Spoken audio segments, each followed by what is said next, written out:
Coucou tout le monde, je vous retrouve cette semaine pour la guidance du 20 au 26 mars 2023. J'espère que vous allez bien, que vous avez passé une bonne semaine la semaine dernière, qui était quand même, je trouve, dans l'ensemble beaucoup plus agréable que la semaine d'avant. On sent que ça bouge, les énergies travaillent dans le bon sens, j'ai envie de dire, même si au niveau collectif c'est compliqué. J'ai utilisé cette semaine l'oracle de la transformation de Dorine Virtue pour la thématique de la semaine. La carte qui est tombée, c'est garder la foi. Et cette carte, c'est encore une semaine de changement profond, vraiment dans la continuité des énergies de la semaine dernière. Il y a un vrai appel à l'espoir cette semaine. Ça peut, pour certaines personnes, faire écho à un besoin de protection. Et je vais expliquer pourquoi dans les cartes qui vont venir. Mais c'est un vrai appel à l'espoir, à garder espoir, à tenir bon, à continuer de croire qu'on va dans le bon sens, que les choses vont s'arranger, qu'il y a des choses qui se passent véritablement pour qu'on puisse se réaliser, sortir de nos problématiques, etc., etc. Même si ça peut ne pas se passer exactement comme on le souhaite, ça bouge en tout cas, il y a quelque chose qui se passe. Et pour la semaine, j'ai utilisé l'oracle de Kuan Yin parce que ça me semblait pertinent. Donc on a un début de semaine avec l'équinoxe de printemps. L'expérience m'a appris que quand on est sur des pleines lunes, des nouvelles lunes, des équinoxes encore pires, des portails, etc., c'est important d'être conscient de l'appel au calme nécessaire parce que les énergies sont très très puissantes sur le moment et ça peut être compliqué du coup d'y voir clair, de comprendre ce qui se passe, d'être en maîtrise des éléments autour de nous finalement. Donc voilà, rester au calme en début de semaine, prendre conscience qu'il y a ces énergies très très fortes qui sont là, que du coup on y va tranquille quoi, on y va tranquille. Ça veut pas dire qu'il va rien se passer, bien au contraire, mais ça veut dire que dans l'analyse et l'interprétation de ce qu'on va pouvoir vivre, c'est important d'être pas trop dans la réactivité et de laisser couler un petit peu. Ça veut pas dire ne pas se préoccuper, mais voilà. La carte qui est tombée pour le début de semaine, c'est la prêtresse orchidée du destin. Magnifique, vraiment magnifique. Et sa signification ne l'est pas moins, n'est-ce pas? Il y a une réconciliation. Il y a une vraie réconciliation. C'est toujours vraiment dans la continuité des énergies de la semaine dernière. Il y a une vraie réconciliation avec ce qu'on a été,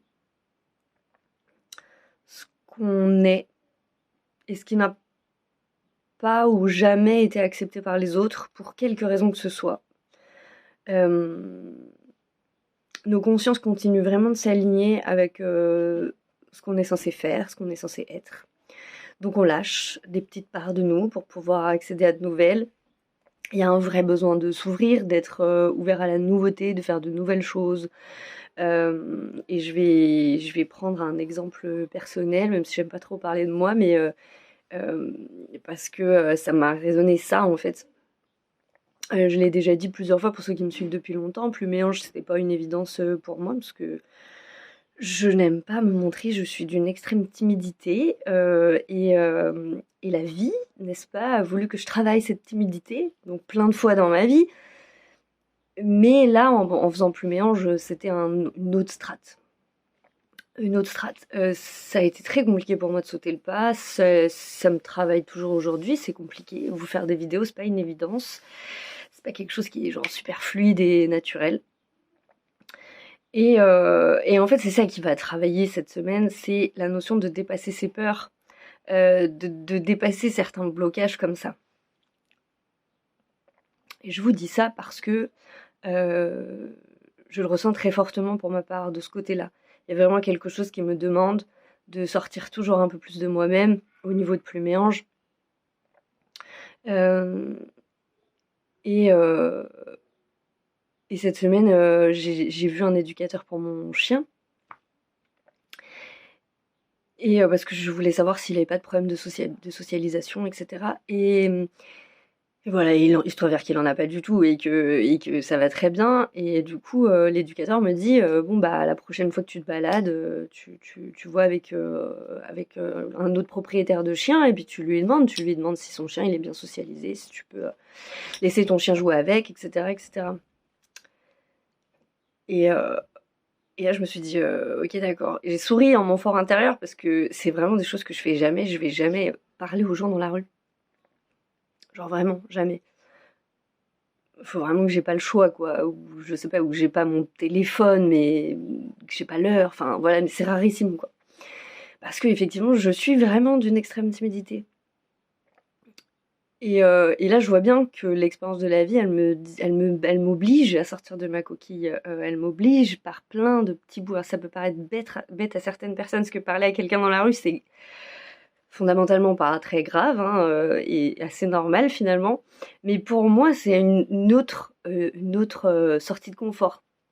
Autre exercice que j'ai à faire, c'est aller sur des groupes sur Facebook pour contacter des propriétaires de chiens, pour qu'ils puissent y avoir des rencontres. Et ça, c'est pareil, c'est quelque chose que je ne vis pas dans ma vie de tous les jours. Je suis excessivement solitaire et voilà. Et la vie me confronte à ça en me disant, mais en fait, est-ce que tu peux arrêter de te planquer? Et on se trouve tout un tas d'excuses. Alors moi, c'est la timidité. Pour d'autres personnes, ce sera un autre problème. C'est pas la question. Transposer avec vos problématiques. Mais l'idée, c'est ça. C'est de sortir de sa coquille, d'aller dans des espaces où on n'osait pas aller avant, pour tout un tas de bonnes raisons, parce qu'on a toujours tout un tas de bonnes raisons de ne pas faire les choses. Et de se rendre compte que non seulement on y gagne, mais qu'en plus c'est pas si terrible que ça. Et c'est compliqué. Ça peut être compliqué parce que effectivement, si puis on se projette beaucoup dans ces cas-là, et effectivement, je vais avoir tendance à projeter des scénarios super négatifs, des noms de la part des gens, alors que tout ça, c'est des projections, c'est pas vraiment des choses qui sont palpables et réelles dans les situations qu'on peut être amené à vivre. Donc du coup, voilà, c'est une vraie invitation à sortir de soi. C'est la minute où je parlais de moi. Euh, et voilà, et la vie m'y oblige avec Pluméange encore davantage. Et c'est un apprentissage de tous les jours. Alors je pense que l'auto-entrepreneuriat est une étape qui fait sortir de soi, très clairement, pour tout un tas de raisons. Mais même sans ça, on a tous des zones comme ça où moi je me suis trouvé tout un tas de stratagèmes avec le temps pour ne pas, ne pas avoir à aller vers les autres. Alors ça développe beaucoup de... C'est ce que je dis souvent quand je dis que les mécanismes de défense sont là pour aider pendant un temps. Et moi, c'était un mécanisme de défense, ça qui était très en lien d'ailleurs avec ces capacités médiumiques que j'ai. Parce que avec le temps, faut être très honnête, j'ai toujours été médium, donc j'ai toujours été canal, donc j'ai toujours transmis des messages à des gens. Alors pas toujours de la bonne manière, pas toujours avec l'expérience on apprend, mais ça n'a pas toujours été simple parce que ça n'a pas toujours été bien reçu.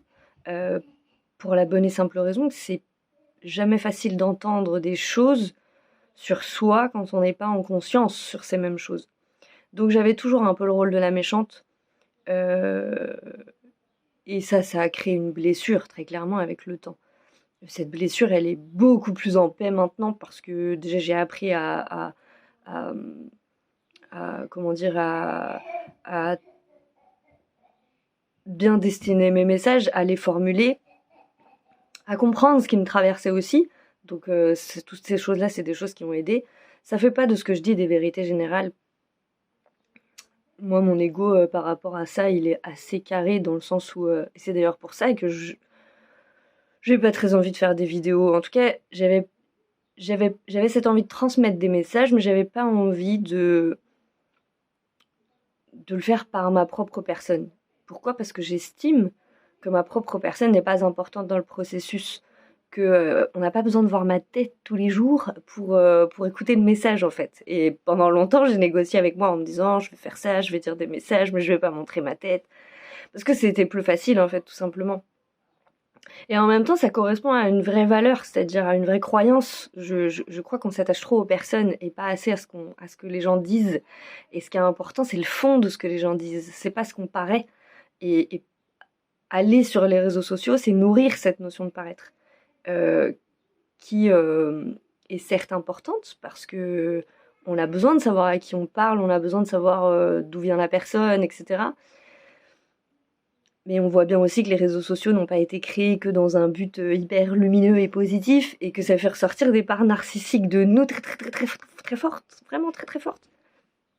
Je suis sur TikTok depuis peu et voilà, mais bon, il y a des gens qui vont beaucoup critiquer TikTok. En vrai, YouTube, Instagram, tout ça, c'est la même chose.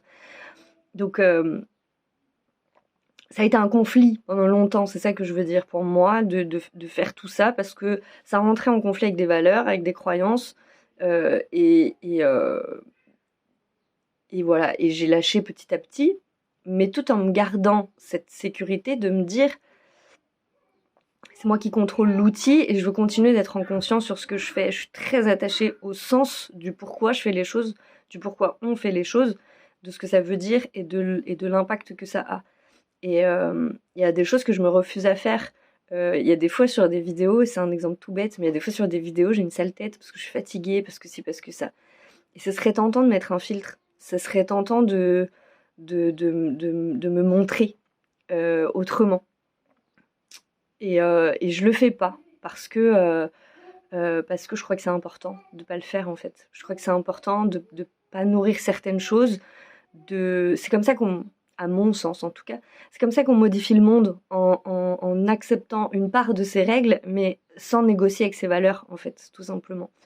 Donc peut-être que je me trompe et que je suis dans l'erreur et que dans 6 mois je vous dirai bah je me suis trompée et je suis dans l'erreur et en vrai c'est pas grave. Mais pour l'instant, c'est des petites choses qui sont très très importantes pour moi et qui me font vraiment travailler ça. Où est la barrière qui me limite à faire les choses. Et c'est pour ça qu'à un moment donné, la vie m'a un peu obligée à faire ça, à publier avec Plume et Ange, à montrer mon visage, à me présenter aux gens. Euh, et, mais en même temps selon mes propres règles que je tiens à garder parce que j'estime qu'elles sont importantes et que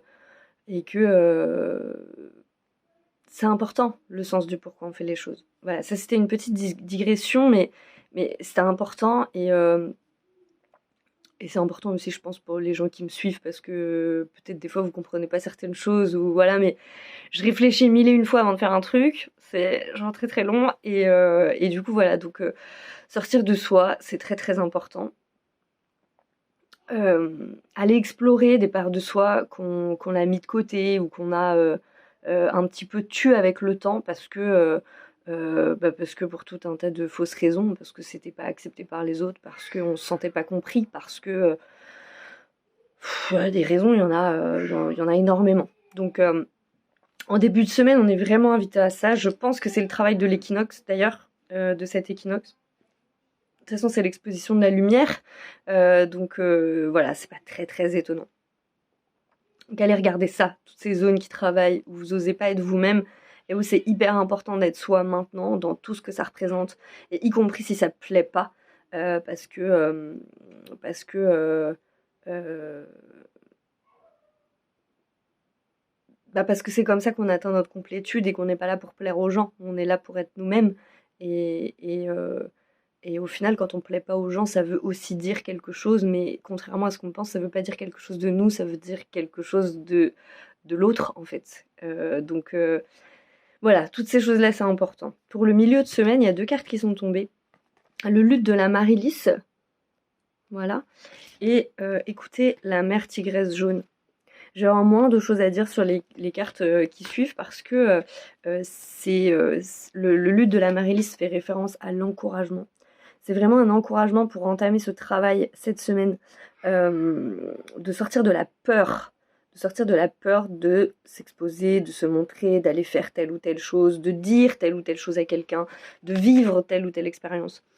Et écoutez la mère tigresse jaune, c'est une carte qui appelle à se faire confiance. Donc vous voyez, la carte du milieu de semaine, c'est une vraie confirmation de ce qui s'appuie en début de semaine. Donc c'est ça qui va travailler Alors ça peut travailler très en introspection ou alors par des expériences très concrètes qui vont se matérialiser dans vos vies. Il y a vraiment la notion de se faire confiance, de, de montrer cette puissance, la puissance du tigre là.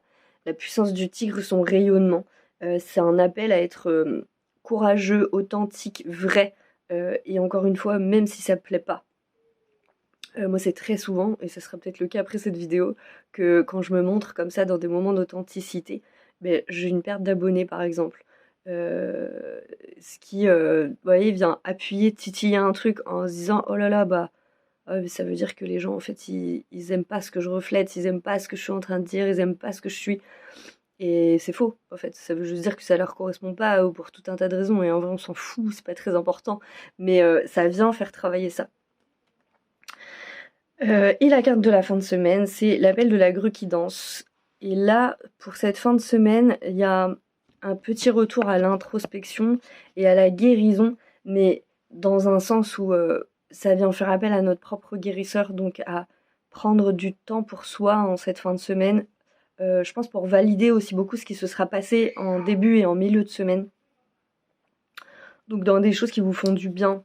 Encore une fois, peu importe, méditation, yoga, marche à pied, balade avec son chien, j'en sais rien. Enfin, en tout cas, voilà, un moment ressource, des moments ressources. Parce qu'il pourrait y avoir un besoin de se sentir en sécurité.